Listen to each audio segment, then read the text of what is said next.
नमस्कार, मी प्रतीक्षा. आवाज इंडिया मराठीच्या आपलं महानगर या पॉडकास्टमध्ये आपल्या सर्वांचं स्वागत आहे.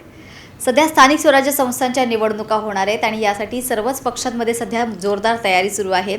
सगळे उमेदवार आपापल्या परीने प्रयत्न करतायत आणि त्यामुळे आता आपण त्या पक्षात कशा प्रकारे तयारी सुरू आहे याचा एक आढावा घेतोय आणि त्यासाठीच अशा प्रकारे कार्यक्रम आपण घेतोय. तर आता सध्या आपल्याकडचे प्रमुख पाहुणे आहेत ते म्हणजे मीरा भाईंदरचे शिवसेना शिंदे गटाचे उपशाखा प्रमुख बाबासाहेब बंडे. नमस्कार सर, तुमचं स्वागत आहे या कार्यक्रमामध्ये. सर, काय सांगाल तुम्ही? आता सध्या निवडणुकांचा वारे वाहत आहेत. आता आरक्षणाची सोडत देखील जाहीर करण्यात आलेली आहे. यामध्ये 48% महिलांना यावेळेस आरक्षण मिळालं आहे. महिलांना एक सुवर्ण संधी आहे. कशा प्रकारे तुमचा पक्ष सध्या तयारीला लागला आहे?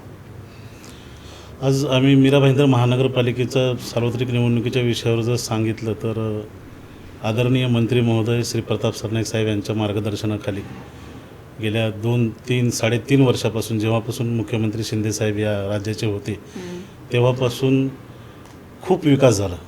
त्यातल्या त्यात फक्त आमचा प्रभाग क्रमांक 14चा विषय जर घेतला, जिथे आपण बसलो आहे, जिथून आम्ही इच्छुक आहोत निवडणुकीसाठी, त्या प्रभागामध्ये तर अक्षरशः 400-500 करोडचा निधी साहेबांनी आणला.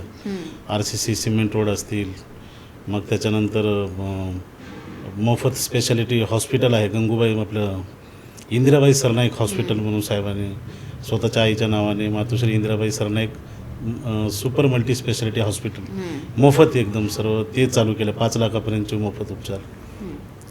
एक आलिशान नाट्यगृह आहे जे लता दिदीच्या नावाने भारतरत्न गानसम्राज्ञी लता मंगेशकर नाट्यगृह म्हणून याच प्रभागामध्ये म्हणजे कार्यरत आहे. साहेबाच्या माध्यमातून, साहेबाच्या संकल्पनेतून, सरनाईक साहेबांच्या, आज ते सुद्धा मोठ्या प्रमाणात यशस्वीरित्या चालू आहे.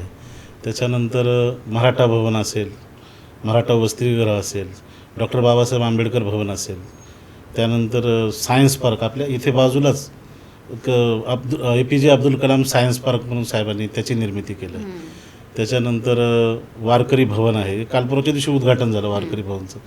हरिभक्त परायण जे निवृत्ती महाराज इंदुरीकर आहेत त्यांच्या हस्ते आणि नारायणगडाचे संभाजीबाबा यांच्या उपस्थितीमध्ये खूप मोठ्या प्रमाणात त्याचा पण 15 दिवसापूर्वी कार्यक्रम झाला. तो सुद्धा एकदम जर पाहायला गेलं तर या प्रभाग क्रमांक 14मध्ये 2.5-3 वर्षामध्ये जो याचा बॅकलॉग होता, 50-60 वर्षापासून ज्या एरियाचा एक मागास एरिया व एक पाडा म्हणून किंवा एक ग्रामीण भाग म्हणून जो त्याला बोललं जात होतं, तिथे मोठ्या प्रमाणात आदरणीय मंत्री महोदय यांच्या नेतृत्वाखाली खूप चांगला विकास झाला. पण ते एका बाजूला तुम्ही जे म्हणताय ते काम जे होत आहे त्याबद्दल तुम्ही एक सांगताय, आढावा घेताय. मात्र अजूनही दुसऱ्या बाजूला जर बघितलं तर बरीच कामं अजूनही निलंबित आहेत. म्हणजे नवीन कामं तर होत आहेत, मात्र जुनी कामं अजूनही रखडलेली आहेत काही. म्हणजे जसे बऱ्याच ठिकाणी जे आतले रस्ते आहेत, ग्रामीण भागातले जे मीरा भाईंदरच्या ग्रामीण भागातले जे ग्रामीण साईडचे जे रस्ते आहेत त्यांची अजून दुरावस्था आहेत, खड्डे आहेत, कामं व्हायला विलंब होतोय. बराच काळ एखादा रस्ता जर खोदलाय तर त्याची कामं होण्यासाठी विलंब लागतोय. तर या सगळ्याकडे देखील लक्ष दिलं जात आहे का? हो, खरंच लक्ष दिलं जातं. कारण आता जर तुम्ही विषय घेतला तर टोल नाक्याचा आहे, जे ट्रॅफिक मुंबईला जाणारी जी वाहतूक व्यवस्था पूर्ण म्हणजे मोडकळीस येते किंवा पूर्ण ट्रॅफिक होतं, त्याच्यामागे खऱ्या अर्थानं तो टोल नाका होता जो दहीसर ते काश्मीरापर्यंत ट्रॅफिक असायचं. कधी ते फाउंटन वर्सवापर्यंत जायचं ते ट्रॅफिक, त्याला कारणीभूत टोल नाका होता. तो सुद्धा साहेबांनी सर्वात ज्वलंत विषय तो टोल नाक्यावर सुद्धा तोडगा काढून तो टोल नाका इतर ठिकाणी अन्यत्र ठिकाणी स्थलांतर करून त्या ट्रॅफिकला कुठं आळा घालण्याचा प्रयत्न साहेबाच्या माध्यमातून झाले. ते सुद्धा आता म्हणजे काही मला वाटतं उद्याची डेडलाईन, उद्या 13 तारखेपर्यंत त्यांनी डेडलाईन दिली होती. तुम्ही आत्ता जाऊन पाहायला अर्धा टोल नाका हटलेला आहे, आता अर्धा बाकी आहे. आणि उद्या आम्ही सर्वजण तिथे जल्लोष साजरा करणार आहोत. उद्या सकाळी 10 वाजता शिवसेनाचे आमचे संपर्क प्रमुख, आमचे नेते प्रताप सरनाईक साहेब यांच्या मार्गदर्शनाखाली आणि सर्व जिल्हा कार्यकारिणी, सर्व शिवसेना तिथे उद्या जल्लोष साजरा करणार आहे. तो एक काही भाग आपला ट्रॅफिकचा तो कमी करतो. आणि आता सध्याचा जो सर्वात मोठा प्रश्न आहे घोडबंदर वाहतुकीचा, त्याचं पण निवारण करणं चालू आहे त्यांच्या समोर. कारण मी पुढचा प्रश्न तो होता की ठाणे आणि मीरा भाईंदरला जोडणारा जो रस्ता घोडबंदर आहे रस्ता, घोडबंदर रोड, हां. त्याची हां. दुरावस्था तर आहे, पण तिकडून मोठ्या प्रमाणात वाहतूक एकतर हो. मोठी मोठी डंपर वगैरे ह्या ठिकाणी चालले असतात आणि त्यामुळे त्या रस्त्याची लवकरात लवकर, कारण जीवाला धोका असण्याची शक्यता हो, अशा जीवाला वेळेस, धोका असण्याची त्यामुळे अवस्था. त्या रस्त्याची देखील लवकरात लवकर डागडुजी व्हावी, त्याची सोय, त्याचंही नियोजन व्हावं, याच्यासाठीही काही नियोजन केलं जात आहे का? त्याच्यासाठी सुद्धा नियोजन केलं जाते. आता त्याच धर्तीवर त्यांनी एक मोठा बोगदाचं काम चालू आहे, जे बोरिवली अच्छा. नॅशनल पार्कपासून डायरेक्ट ठाण्याला आपण 20 मिनिटाच्या अंतरात आपण तिथे पोहोचणार आहोत. म्हणजे आता सध्या सर्वे चालू आहे, काम चालू आहे. काही वर्षानंतर ते सुद्धा रस्ता होईल. आणि सर्वात मोठं जर वाहतुकीला खोळंबा होण्याचं कारण असेल तर तो मेट्रोचं जे काम चालू आहे, हो. मेट्रोचे जे वेगवेगळे वळणं दिलेले आहेत, सध्या खालचं त्यांचं काम चालू असल्यामुळं ट्रॅफिक जाम होते. त्यातल्या त्यात गायमुख हा जो रस्ता आहे तो हमेशाच गर्दीचा आहे. मोठ्या मोठ्या डंपरामुळे किंवा मोठ्या कंटेनरमुळे कोणती वाहनं बंद पडतात, त्यामुळे तिथे वाहतूक हमेशा तिथे व्यस्त असते. तिथे हमेशा आपण पाहाल तर काही वेगवेगळ्या कारणामुळं आपला घोडबंदर रोड हा हमेशा व्यस्त असतो आणि त्याच्यावर सुद्धा तोडगा काढणं चालू आहे. आदरणीय मुख्यमंत्री, आपलं सध्याचे उपमुख्यमंत्री, आमचे मुख्य नेते यांच्या मार्गदर्शनाखाली आदरणीय सरनाईक साहेब काल परवाच्या दिवशीच त्यांनी कलेक्टर ऑफिसला बसून त्या विषयावर सुद्धा लवकरात लवकर कसा तोडगा काढता येईल आणि सुरळीत वाहतूक कशी करता येईल त्यावर सुद्धा त्यांचं काम अतिशय म्हणजे एकदम काय बोलतात त्यांनी, एकदम जलद गती स्तरावर ते काम चालू आहे. काल परवाच्या दिवशीच त्यांनी साहेबांनी आदरणीय या राज्याचे परिवहन मंत्री प्रताप सरनाईक साहेब यांनी त्या जिल्हाधिकारी, कलेक्टर, ठाणे इथे सर्वांची बैठक घेऊन त्यावरही सुद्धा कसा लवकरात लवकर तोडगा काढता येईल आणि घोडबंदर रोडची सुद्धा वाहतूक सुरळीत कशी करता येईल यावर त्यांचं काम चालू आहे. वाहतुकीचाच प्रश्न आला तर अजून देखील वेगवेगळ्या समस्या वाहतुकीच्या संबंधित होतात. त्याचं पहिलं मुख्य कारण म्हणजे होणारं अनधिकृत बांधकाम, कारण लोकसंख्या वाढते, अनधिकृत बांधकाम वाढतात, त्यामुळे अतिक्रमणं वाढतात आणि या अतिक्रमणामुळे कुठेतरी ट्रॅफिकची ह्याची पार्किंगची देखील समस्या मोठ्या प्रमाणात मीरा भाईंदरमध्ये होते. तर त्याच्यावर काय तोडगा, कारण अनधिकृत बांधकामं मुळातच थांबवायला हवी असं वाटत नाही का? आता काही रोडवरचे जे अनधिकृत शेड आहेत, कुठे रोडवरचे गॅरेजेस आहेत, कुठे वेगवेगळ्या भाजीपाल्याचे गाड्या आहेत, ह्या गोष्टी निश्चितच शहरामध्ये जेव्हा आपण एखाद्या हे बघतो तेव्हा वेगवेगळ्या टपऱ्या आहेत, वेगवेगळे काही गटरावरचे बांधकामं आहेत, काही त्यांचे म्हणजे आपले फेरीवाले, हातगाडीवाले, या लोकांमुळे निश्चितच त्या वाहतुकीवर परिणाम पडतो. पण काही क्षेत्रामध्ये असे नियम केलेत की तिथे ते वस्ती झाली नाही पाहिजे, तिथे अनधिकृत बांधकाम नाही पाहिजे, हे गॅरेजेस नाही पाहिजे. ह्या गोष्टीवर त्यांचं काम चालू आहे. आमचं पक्षाच्या वतीने सुद्धा त्या गोष्टीसाठी हमेशा प्रयत्न आहेत. जिथे जिथे ट्रॅफिक होते किंवा जिथे जिथे अनधिकृत पार्किंग असते त्यावर आम्ही तो विषय मांडतो आणि त्याच्यावर निर्णय होतो आणि तिथे प्रश्न मिटतो तो थोडक्यात कधी कधी. असं बघायला गेलं तर मीरा भाईंदरचं संपूर्ण चित्र जर पाहिलं ना तर मीरा भाईंदर जे शहर आहे त्याच्यापेक्षा ग्रामीण भागात खूप धीम्या गतीने डेव्हलपमेंट होते आहे, खूप धीम्या गतीने विकास होतो आहे असं वाटतं का? कारण खूप खूप वर्षानंतर थोड्याफार प्रमाणात मीरा भाईंदर या ठिकाणी डेव्हलपमेंट झाल्याची दिसतं, असं वाटतं का? असं वाटत नसेल तर का नाही वाटत, आणि वाटतं तर का वाटतं? आता मीरा भाईंदरमध्ये खऱ्या अर्थानं ग्रामीण भाग तर राहिलाच नाही. उत्तनचा परिसर सोडला, राई मोरवा, तो थोडासा ग्रामीण विभाग, आणि काही दिवस आमच्याकडं आम्ही ग्रामीण समजत होतो स्वतःला. पण आता सध्या मोठे मोठे टावर आलेत, मोठे मोठे स्टुडिओ, मोठ्या मोठ्या शाळा, म्हणजे सर्व गोष्टीचं जेव्हा तुमचा विकास होतो, जेव्हा रस्ते, रोड, रस्ते, जेव्हा गटारे सर्व व्यवस्थित होतात त्यावेळेस त्याचा तो जो ग्रामीणचा जो तो हे असतो तो निघून जातो. आता आपण खरोखर शहरी भागात असल्याचा भास या काश्मीरा प्रभागातील परिसरातील लोकांना होतो. अगोदरचा जो ग्रामीणपणा वाटायचा, जो की म्हणजे पाडे होते, छोटे छोटे आदिवासी वस्त्या होत्या, आज त्याला संपूर्ण मीरा भाईंदरपासून पाड्यापर्यंत रस्त्याचं जोडण्याचं काम आदरणीय मंत्री महोदयाच्या माध्यमातून झालं. गेल्या 3 वर्षात मी तुम्हाला बार उल्लेख करून सांगितलं की गेल्या 3 वर्षामध्ये जो विकास झाला आहे, प्रशासन जेव्हापासून लागू झालं तेव्हापासून जो आमदारांनी खरं स्वतःच्या हातात हे सूत्र घेतल्यानंतर जो विकास झाला आहे तो या विभागाचा म्हणजे गेल्या 50-60 वर्षापासून झाला नव्हता, तो झाला. अक्षरशः पाड्यापर्यंत पाण्याच्या लाईन पोहोचल्यात, पाड्यापर्यंत लाईट, रस्ते सर्व म्हणजे साहेबांनी सुविधा दिलेल्या आहेत.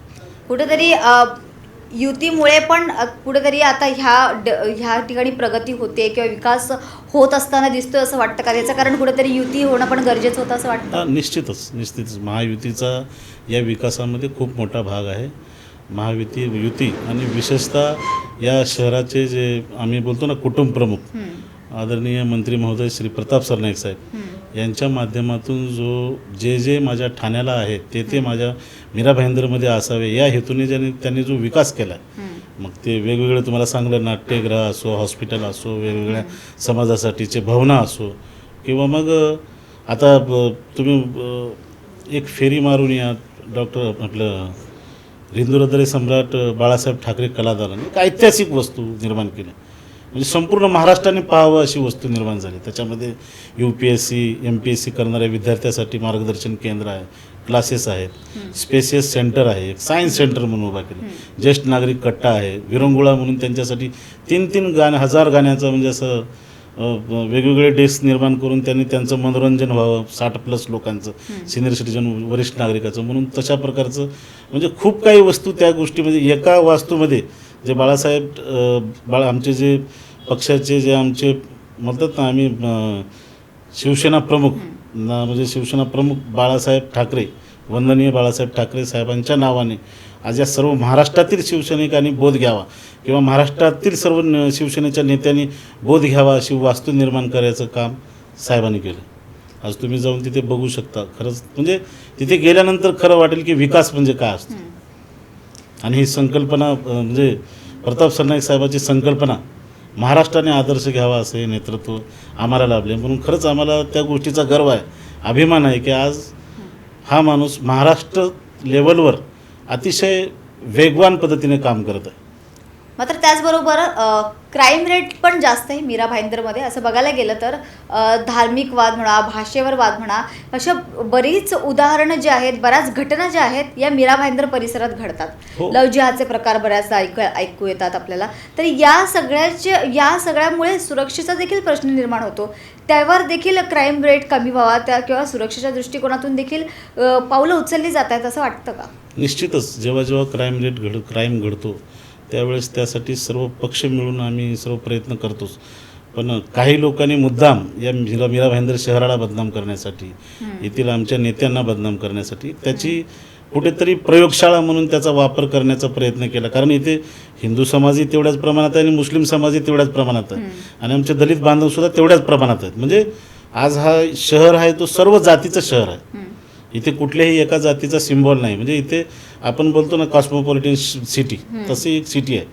सर्व जाती समूहाला घेऊन जाणारं शहर आहे. आज त्या ठिकाणी कुठेतरी काही जातीवादी लोक कोणत्याही जातीतील असतील ते मग ते कुठेतरी त्याला गालबोट लागावं, एक प्रयोगशाळा म्हणून आपण यूज करतो ना एखाद्या गोष्टीचे एक प्रयोग करून बघावा म्हणून, तसं काही जण करण्याचा प्रयत्न करतात. पण आदरणीय मंत्री महोदय यांच्या नेतृत्वाखाली या गोष्टीवर पोलीस प्रशासन वगैरे सर्व इतकं व्यवस्थित काम करते की आतापर्यंत तरी कुठलीही दंगल किंवा कुठलंही काही असं म्हणजे क्राईम मोठा घडलाय किंवा घडेल अशी वस्तुस्थिती सध्या तरी नाही. नक्कीच. आता शेवटचा एक प्रश्न आहे की तुम्ही इच्छुक उमेदवार आहात, यासाठी तुम्ही जर यावेळेस नगरसेवकाच्या निवडणुकीत तुम्ही जर निवडून येता तर पुढे जाऊन तुम्ही यासाठी काय नेमका बदल तुम्ही करू पाहताय मीरा भाईंदरमध्ये? आज मीरा भाईंदर महानगरपालिकेच्या सार्वत्रिक निवडणुका जे आता काल परवाच्या दिवशीचं आरक्षण जाहीर झालं आहे, त्या आरक्षणमध्ये मी अनुसूचित जातीमधून येतो. अनुसूचित जातीमधून आज ती सीट महिला म्हणून राखीव झालेली आहे. गेल्या वर्षी माझी पत्नी, माझी धर्मपत्नी श्री सौभाग्यवती ज्योती बंडे उभा होती, निवडणुकीला होती. तिचा अवघ्या 1000 ते 1500 मताने पराभव झाला.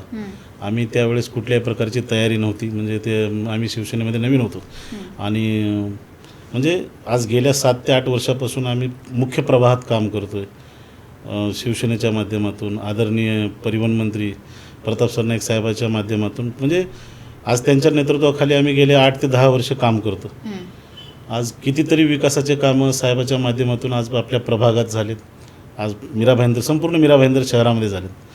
आणि निश्चितच येणाऱ्या काळामध्ये सुद्धा साहेबाच्या नेतृत्वाखाली आम्ही निवडणुका लढून साहेब जो निर्णय देतील, साहेब ज्याला तिकीट देतील त्यांच्या नेतृत्वाखाली आम्ही सर्वजण निवडणुका लढवून आम्हाला जे उमेदवार देतील त्यांना निवडून आणून निश्चितच या शहराचं, या मीरा भाईंदर महापालिकेतील क्षेत्राचं तसेच आपल्या प्रभाग क्रमांक 14चं आमच्या काश्मीराचं आणखीन कसा जास्तीत जास्त विकास कसा होईल साहेबाच्या माध्यमातून असेल, साहेबांच्या संकल्पनेतून असेल, कसा जास्तीत जास्त विकास करता येईल तो आम्ही विकास करण्याचा निश्चितच चांगला प्रयत्न करू. नक्कीच तुम्हाला खूप खूप शुभेच्छा त्यासाठी. धन्यवाद. धन्यवाद तुम्ही आलात आणि आम्हाला वेळ दिलात या कार्यक्रमासाठी, त्यासाठी तुमचं खूप खूप धन्यवाद. खूप खूप धन्यवाद. तर अशाच प्रकारे निवडून कोणी येऊ मात्र विकास जो आहे तो त्या ठिकाणाचा, त्या प्रभागाचा विकास जो आहे तो खरं तर महत्त्वाचा आहे. निवडून कोणी आलं तरी विकास नागरिकांचं जे आहे ते खरं तर त्यांचा फायदा झाला पाहिजे, हीच खरं तर अपेक्षा प्रत्येक नागरिकाला, प्रत्येक मतदाराला आहे. त्यामुळे